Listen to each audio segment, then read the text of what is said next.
Talking South welcomes you, brother and sister, to this second show of October 2018. And there's been a lot of talk lately about a new report from the United Nations and the IPCC, the so-called climate panel. And we'll get back to that after the important news. So in the middle of all this fuss about the climate report, we have a major, very special event going on in the Arctic. And as you know, what happens in the Arctic with the melting of the ice has very significant effects for the climate all over the hemisphere and the entire planet. And I'll just talk you through a couple of slides, and then we'll return to the political scene and some deep ecology philosophy. All right, so since the September minimum for sea ice in the Arctic, we have had a record slow regrowth of sea ice volume, and the refreeze is actually only at 1% this year in 2018. So it's the ice is growing back very, very slowly. You can see 2 other years that are almost as slow as 2018. It's 2009 and 2007. But the record low year for sea ice volume, 2017, last year, is not even in the chart. It's not even in the top 10, the lowest 10 volume refreeze table. So it's down here at 6%, while 2018 is only refrozen 1%. And we have a similar situation for extent refreeze, where 2018 is totally alone at the top, with only 5% refreeze. And the lowest year for extent is 2016, and that's at 12% refreeze per October 9th. And for the Central Arctic Basin sea ice area, we have only a 10% refreeze, while the lowest year for Cab sea ice area is 2012, which is at 52%. So more than half of the difference between winter maximum and summer minimum for the sea ice area in the Cab has already refrozen by October 9th in 2012. And for 2015, more than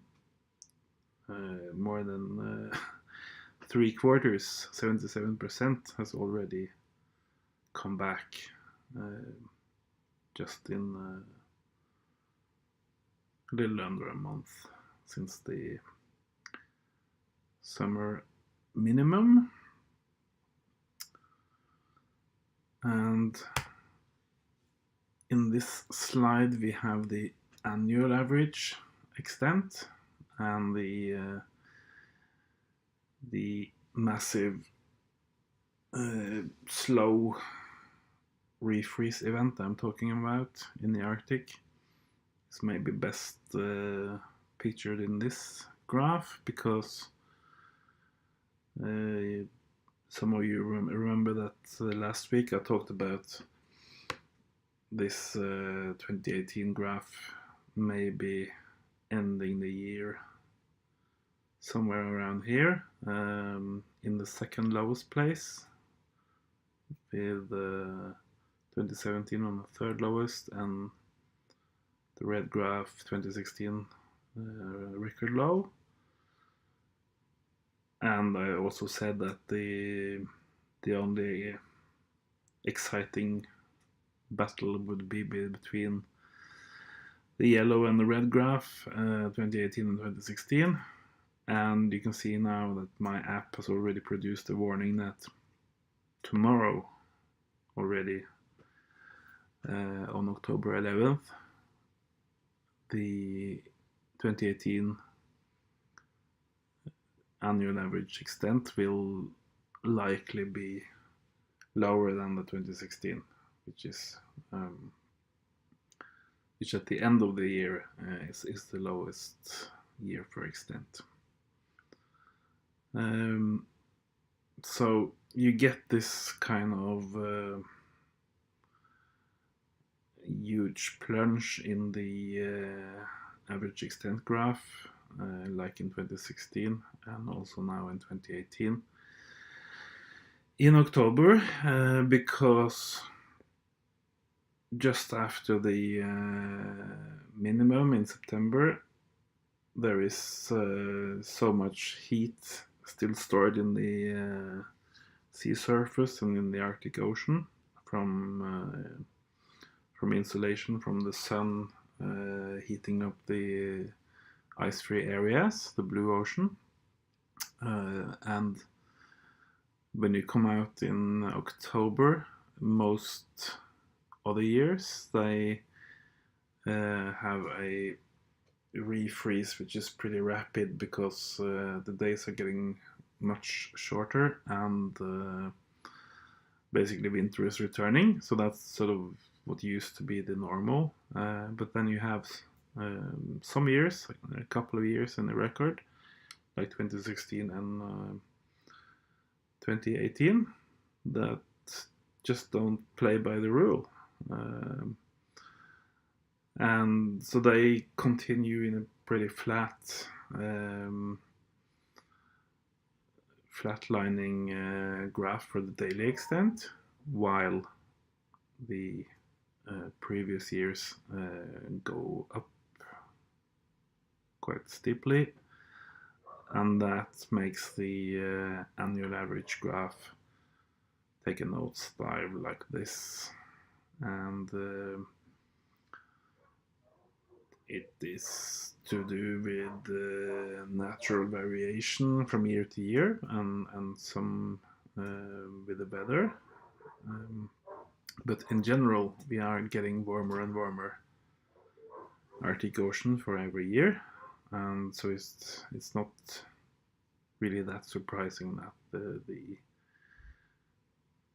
larger minimum period is extending into September, October, and you get a low refreeze for a longer time because there is so much heat preventing the refreeze in the Arctic Ocean. Okay, so yeah, you see the 2012 is parked up here as the to be fourth lowest when we finish this year. So the old record low years like 2007 and 2012, they are sort of just left in the roadside, parked behind, and all the three recent years they are lower than 2012 for average extent.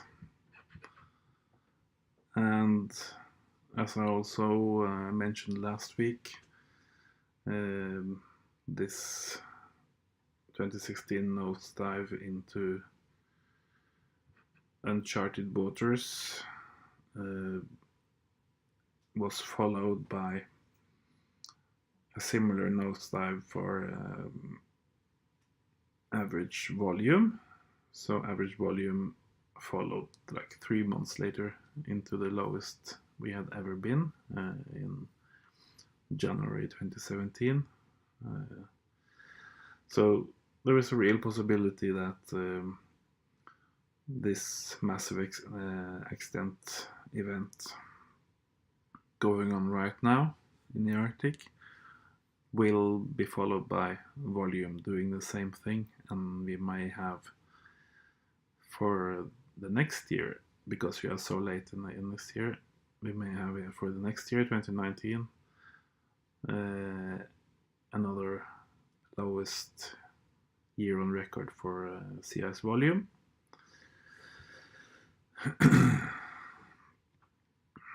So that's that. And I promised to cover the IPCC report, or at least talk about it. And the way I see it, this is, in many ways, this is the deep state in a panic mode, because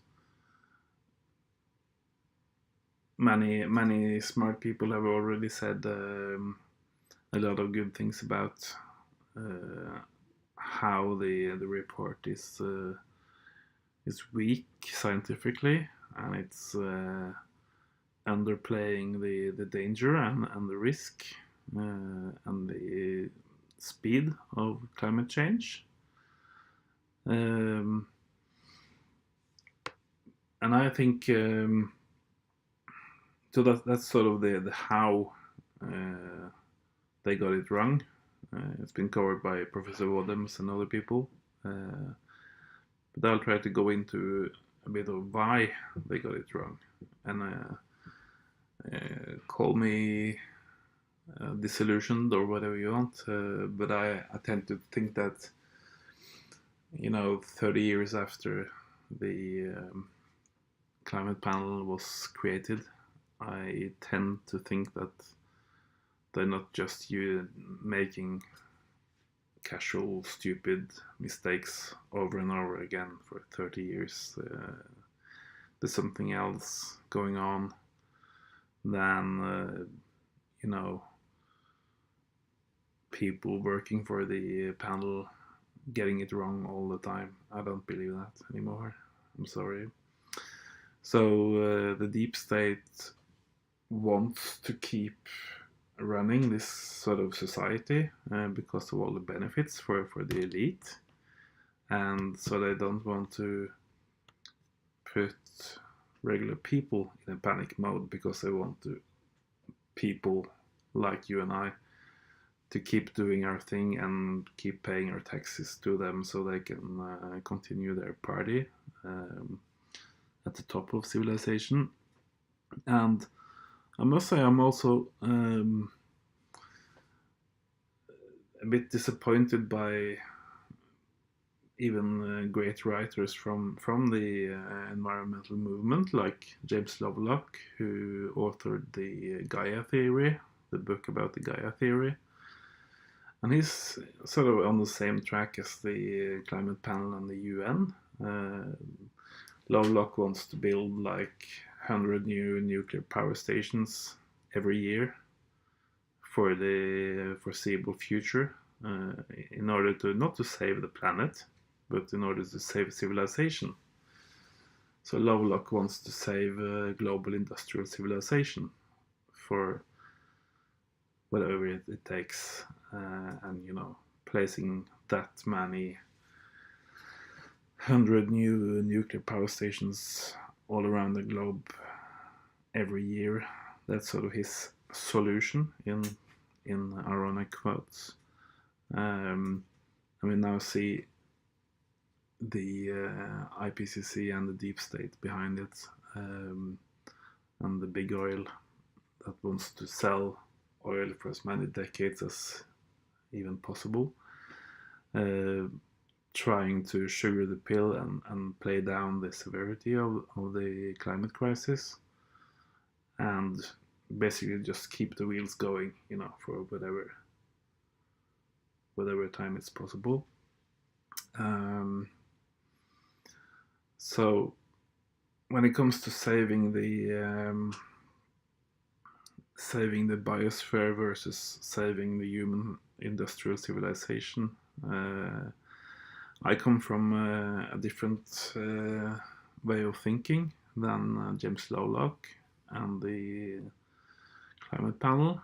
I come from the Norwegian deep ecology tradition from Arminius, a Norwegian professor of philosophy in the 1960s and 70s and 80s. And central to his philosophy, which he calls deep ecology, is biocentrism. Instead of human centrism, you put the whole living planet or every living being on the planet at the center of attention, or at the center of your considerations and your thinking. So if I was forced to choose between saving civilization and saving the biosphere, I would go for the biosphere every time, because humans cannot live in isolation without all the birds and plants and animals and living creatures in the sea and everything. It's like we're not an isolated lab animal that can live on some gel or something from the scientists. We are an integral part of the ecosystems, and so I think all this talk about saving human civilization is just ludicrous. I mean, even the green movement has succumbed to that way of thinking, to Lovelock's way of thinking, where it's all about us humans. We can just screw the rest and just save this industrial way of living, and save civilization, and then everything will be fine. But it's like, I mean, that's actually the reason Ness called his philosophy deep ecology, because his way of thinking is far deeper, where you actually take into account all the other creatures and all other living systems, while the regular green movement is the shallow ecology movement in his thinking. And of course, Arminius was only the first Western academic to write down these very common sense ecological principles that have actually been a part of most tribal societies all over the globe. But he's sort of the first Western thinker who formalized it and put it into an academic context and published his works and that kind of thing. So he's not he didn't claim credit for the concept of thinking about the rest of the planet, and that's much older than him. But it's an important contribution to the way the Western world and the academic world thinks about itself. Of course, it's mostly ignored, even by the Green parties in most countries, because they still have their loyalty deep inside the machine of the industrial society. And people like Ness and yours truly, who used to be on the same list for the election for the Green Party in my earlier hometown Oslo, we are more like considered what do you call that? Trouble, basically. We're like trouble because we have principles. We believe in conserving the ecosystems and the biosphere, and that's like, that doesn't make for good elections, they believe, in a way. So